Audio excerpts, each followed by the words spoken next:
Publishing deals are one of the most powerful and risky contracts a producer can ever sign. I've seen the right pub deal turn producers into millionaires and unlock every opportunity the industry has to offer. But I've also seen them lock up producers' catalogs for decades and kill their careers before the producer ever really got started. In this video, I'm breaking down the 8 things that will determine whether your publishing deal will set you and your family up for life or locks you into a deal you're gonna regret forever. I'm Daniel Cruz Hernandez, a music law paralegal and founder of Producer Royalty. My team and I have recovered millions in royalties for producers, worked with every major label, and I've worked with some of the biggest artists in the world, including Drake, Rihanna, Kanye West, and Jay-Z. I'm building this platform to give producers access to the tools and the knowledge that the industry has kept gatekept for forever, because too many talented producers get exploited simply for not knowing how the business works. Today, we're gonna dive deep into publishing. We're gonna talk about what publishing really means, how publishing deals work, and the 8 critical things every producer must understand before signing a publishing deal. I've seen firsthand the negative things that happen when producers sign without fully understanding their deal, and I've also seen how a well-negotiated deal will change a career overnight. So if you're serious about building a career in music as a producer, I highly recommend watching this video all the way through, because I guarantee you're gonna hear things that nobody else will tell you. This is the kind of game most producers only learn after it's too late, but today you're gonna get it hopefully before you actually need it. So let's get into publishing deals. So we gotta start by covering what publishing is before explaining what a publishing deal is. If you already know the basics of publishing and how it works, then you could skip this section and click on to the next chapter, but if not, then you're going to want to take notes here. So when you have publishing on a song, it means that you own a part of the underlying composition copyright for that song. There are 2 copyrights behind every song: the underlying composition and the master recording. The composition is an unrecorded version of a song, and the master recording is a recording of a composition. Legally speaking, the composition consists of the melody and the lyrics. To help me understand this, I like to envision the notes of the melody and the words of the lyrics written onto a piece of paper,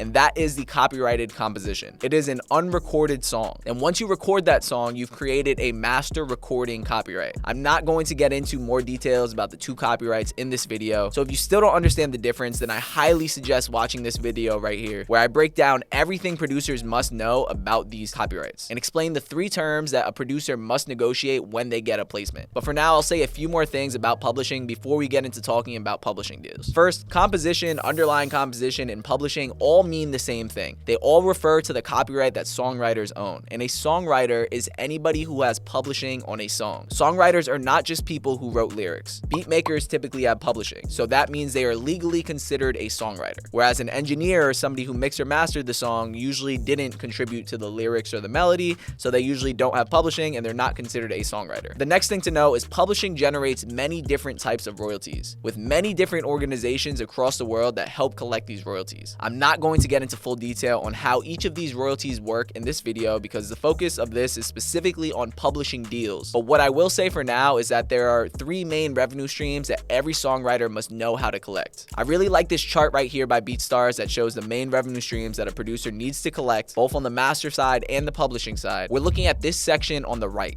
underneath the word composition. And as you can see, the composition is split into 3 buckets. Performance royalties are the first bucket, and under that you'll see that these are generated from streams, TV plays, ads, live performances, and other times music is played in a public setting. About 10% of streaming income goes to performance royalties. Then performance royalties are split into 2, the writer share and the publisher share. I'm not going to get into the difference between these, but you need to make sure that you are collecting both your writer share and your publisher share. Then the second bucket for publishing royalties is mechanical royalties. Mechanical royalties are generated every time a song is streamed, downloaded, or sold. And about 10% of streaming income also goes to mechanical royalties. So it is a large chunk of money that producers should know how to collect. And the last bucket is syncs. And those are generated when music is paired with a visual recording. And those get paid out by whoever used the music with the video. Now, I know most of you guys know BMI or ASCAP or whoever your local performing rights organization is. I'm sure that you know that they collect performance royalties in that country. And in the United States, the Mechanical Licensing Collective, or the MLC, collects and pays out mechanical royalties specifically from streams. And the Harry Fox Agency collects from downloads and physical sales. But these are just the United States organizations. There are organizations like BMI, ASCAP, the MLC, and the Harry Fox Agency in almost every country around the world. And to collect from each of these, you typically need to actually register your songs and your splits with each of them. Every territory has their own publishing laws, rules, and standard practices, so it can be very complicated to get your royalties collected globally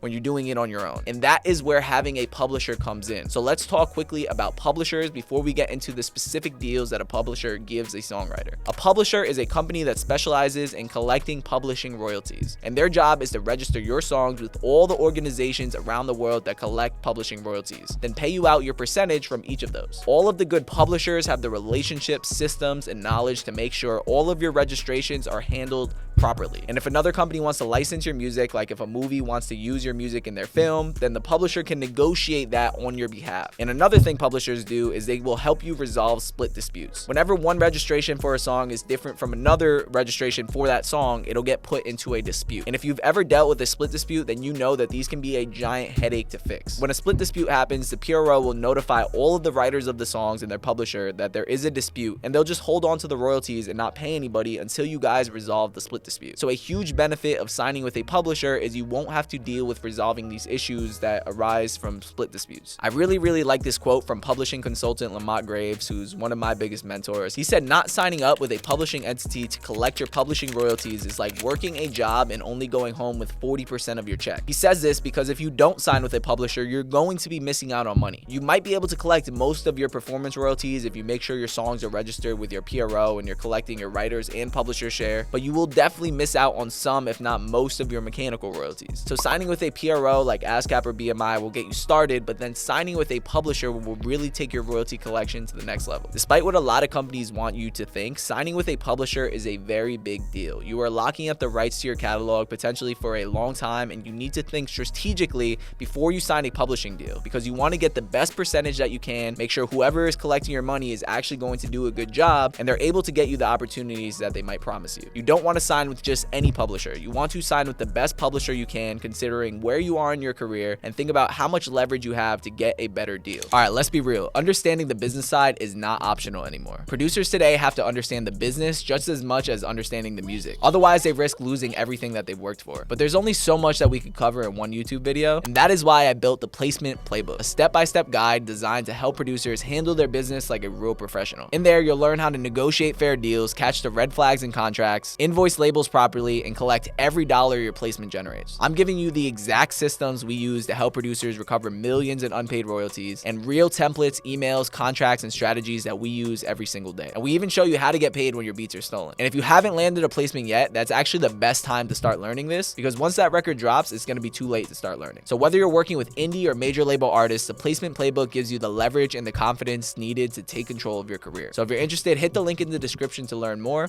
Now let's get back to the video. So now that you have some background on what publishing is and what a publisher does, let's get into the most valuable part of this video, which is the 8 things you must know about publishing deals. The 2 primary types of publishing deals you can sign are admin deals and co-publishing deals. The first type of deal is an admin deal. Admin deals are when you assign a publisher just the administration rights to your catalog. You do not give them any ownership. You're mostly just assigning them the right to register your music and to collect your money. And for these, an average percentage they'll take as an admin fee is typically around 10 to 25%, and the deals are typically 1 to 4 years long. Anything 4 years or longer is unreasonably long for an admin deal, in my opinion, and should be avoided. If you have a lot of leverage, then you might be able to get an admin deal for about 10 or 15%. And you might also be able to get an advance based on how much the publisher expects that your catalog might be able to generate. But getting an advance from an admin deal is pretty rare. There are admin deals that publishing companies offer that anyone can sign up with. For instance, there's BeatStars Publishing and there's Songtrust. And when you sign with these companies, you are signing an admin deal. The BeatStars Publishing deal is an exclusive 80-20 deal, meaning they're the only publisher that you can work with during the time that you're signed with them. Whereas Songtrust is a non-exclusive deal where they only collect from the specific songs that you assign to them for a specific period of time. But I definitely wouldn't recommend signing to Songtrust because a lot of people have issues with them. Then the second type of publishing deal is a co-publishing deal. And a co-publishing deal is where the publishing company does take partial ownership in your publishing catalog. And they also take a higher percentage as an admin fee as well. With a co-pub deal, they'll typically take about 20 to 40% for administering your work, and the deal also lasts a lot longer as well. The deal might be between 3 to 10 years, but it could also be forever, which is something that you should definitely avoid. There are really only 2 reasons to sign a co-pub deal. First, they're offering you a big advance,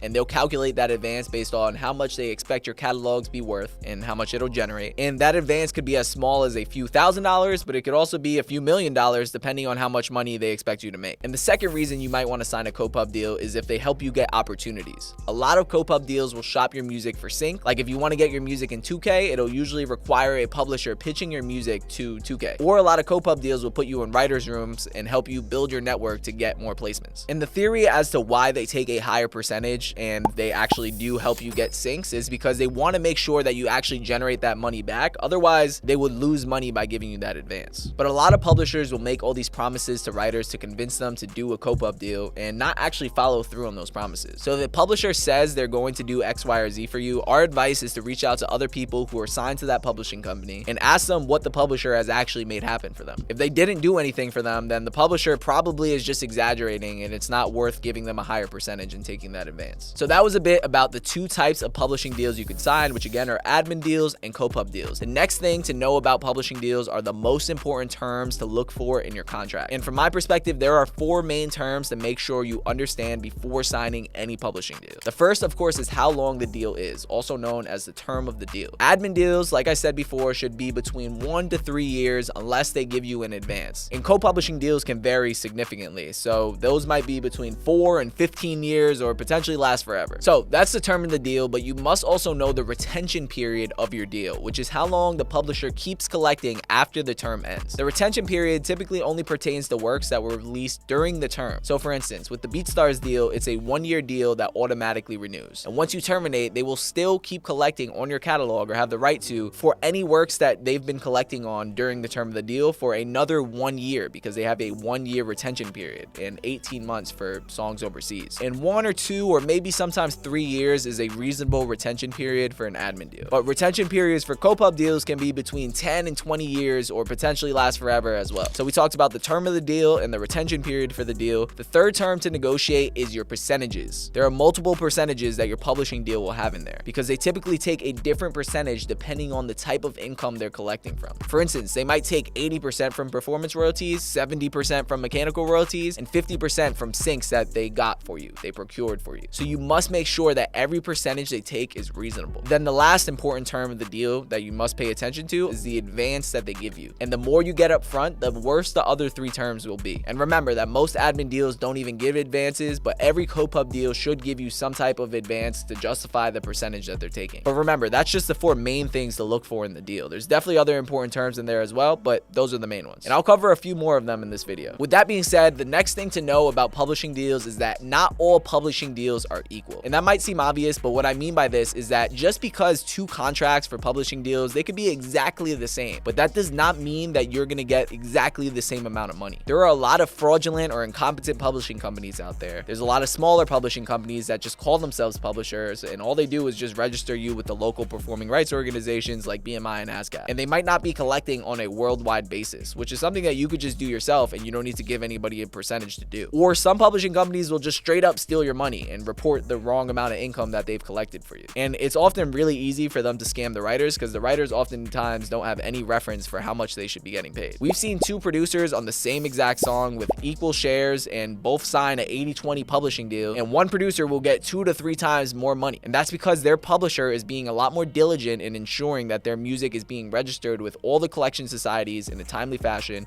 and resolving any issues that might arise. And this leads me to my next point. Sometimes you are better off being a smaller publisher's biggest writer than a bigger publisher's smallest writer. The biggest publishers often make 80% of their money from the top 10 or 20% of their writers, which means that naturally they will put a lot more time into that top 10 or 20%. Versus when you're signed to a smaller publisher, you might be the writer that brings in most of their money. So naturally, they might put a lot more attention into handling your catalog than they would with a lot of their smaller writers. And this is certainly something to consider. However, you have to be really careful when you sign to these smaller publishers, because a lot of small publishers don't have the experience, knowledge, or team to actually ensure your catalog is being managed properly. So I'm certainly not suggesting that you'll always be better off by signing with a smaller publisher, but I am suggesting doing your research and really asking people what their experience is like when you're working with these smaller publishers. And note that whoever you sign with, you should try to make sure you have some type of intimate relationship with them, because the better your relationship is with them, the easier it is to go to them to fix any issues that arise. Versus when you're with a pub company that has thousands of writers, it's a lot more unlikely that they're going to take your catalog seriously. But if you're interested in signing with a publisher, then feel free to DM us and we'll tell you what our experience is working with that publisher. Then the 5th thing to know about signing a publishing deal is you must be careful when signing to a publisher with a joint venture deal. A joint venture or a JV deal is when a company partners with another company to handle the administration of that company's songs. So for instance, a lot of managers, us included, have a joint venture with another publisher. Our publishing company has its own name, we sign clients to our own deals, and we onboard new clients. Then we dish that assist to the company that we have a joint venture with for them to handle most of the back-end administration. Another example of a joint venture is BeatStars Publishing and Sony ATV. Essentially, BeatStars onboards the clients, takes in the information, and Sony handles most of the back-end work after the client signs the deal and inputs their songs into their portal. And another joint venture to be careful of is when you sign a production deal. Production deals are what it's called when you sign to another producer, artist, or small record label. A production deal is not the contract you sign when you get a placement. Those are called producer agreements. And when you sign a production deal, you're essentially signing a record deal with the person or company that you're signing with. And there's typically a clause near the end of your deal that is a publishing deal buried within your agreement. A lot of producers that sign other producers to production deals with publishing in them often don't even have a joint venture. So they're just straight up not doing their job because they don't know how to register publishing globally. Or maybe they do have some type of joint venture arrangement, but they're not really in the publishing business, so they're not taking the registration of publishing seriously and giving the company they have a joint venture with all the information they need to do their job. Either way, my suggestion is to see whether whatever publishing you're signing with has a joint venture, asking them specifically, do you have a joint venture with another publisher? And if they do the same type of research you would do if you were signing to that company directly. Because the more people you have in between you and your money, the more likely it is that your money is going to be lost. And one of the companies might give you some type of fraudulent or just incorrect information about how much money was generated. So be very careful when you sign to a publisher with a joint venture. And this leads me to my next point, which is you must be wary of sub-publishing arrangements. Sub-publishing is when one company asks another company to collect money from a specific territory. For instance, a publisher based in England might not have a full understanding of the market in India. So they might agree to a sub-publishing deal with a company in India to collect all of the royalties that are generated in India for the English publisher, which means that essentially your publishing will get a chunk taken out of before it goes to your publisher, before your publisher takes another chunk out of your publishing. But honestly, it's very unlikely that you're going to sign to any publisher that doesn't have some type of publishing arrangement. So any competent lawyer will write into the contract that the sub-publisher's fee is capped at 20% or 25%. So that way you're able to retain more of your publishing. So our suggestion is to include some type of sub-publishing cap in your publishing deal. Now, the seventh thing to know about publishing deals is another clause to look out for in your contract. A lot of pub deals try to take an admin fee on top of the percentage they're already taking. So they might tell you that their deal is 80-20 or 60-40. And you might see those numbers in the main paragraph that explains what the percentages are. But very often, maybe about half the time, there is language buried near the end of your contract. And this language says that the publisher is getting 10% as an admin fee off the top before paying you out your percentages. These admin fees are typically negotiable. They are usually the publisher double dipping. So if you find them in your agreement, then you can ask to have this admin fee removed because that extra 10% can really make a huge difference. So we're now on the last thing that all producers should know about publishing deals, which is once you sign any publishing deal, and this one is huge and something that you're not going to hear talked about a lot, and it is once you sign any publishing deal at all, it will impact how good the next publishing deal you sign can be. And that is because of those retention periods that I mentioned earlier in this video. And remember, a retention period is how long the publisher will keep collecting after the term of the deal ends. We see this situation all the time. A writer will sign an admin fee because they want to collect all their money before allowing their money to fall into the black box. Because you have 3 years to collect your money before it goes into the black box and it's gone forever. About 3 years, depending on the territory and what type of royalties they're collecting. And their plan is to build their catalog while they build their leverage for a big co-pub deal offer. And now they want to leverage that song to get a big co-pub advance. Well, unfortunately, even after they terminate their admin deal, the admin publisher will keep collecting from the song for 1 to 4 years, or many more depending on the deal. Meaning that the new publisher likely is not going to be able to collect the largest chunk of the royalties that that song will generate. And if the producer signs a co-pub deal with a 15-year retention, it's even worse than it would be with an admin deal. We're working with a producer who has one of the biggest songs of the last decade with billions of streams. He signed a co-pub deal for $300,000 a few years ago, which was a decent deal considering where he was in his career. And now his deal is over and he wants to sign a new co-pub deal and get another big advance. Well, even though that song is still generating a good amount of money because it's still a huge song, and he has a bunch of other songs that are doing very well as well, a new publisher won't be able to collect on any of these songs for 15 years because his previous deal was a co-pub deal. So the only way he's able to get a big advance based on his catalog is to terminate his deal, then not sign another deal for a period of time and build a whole new catalog from scratch, because any other publisher is not going to be interested in getting a song 15 years from now. Now, I am not saying that you shouldn't sign a publishing deal until you have leverage, because like I said before, if you go too long without collecting your royalties, they will fall into the black box and be impossible to collect. But there is definitely a sweet spot for the best time to sign one, and the wrong deal at the wrong time can limit your income for the rest of your career. So you have to put a lot of thought into what publishing deal you decide to sign. If you found this video helpful, give it a like and please subscribe. We're dropping new videos like this every week that help producers producer navigate the business side of their career. And if you're serious about taking control of your career, check out the Placement Playbook, our step-by-step course that breaks down the full placement process and shows you exactly how to get the most money from your placements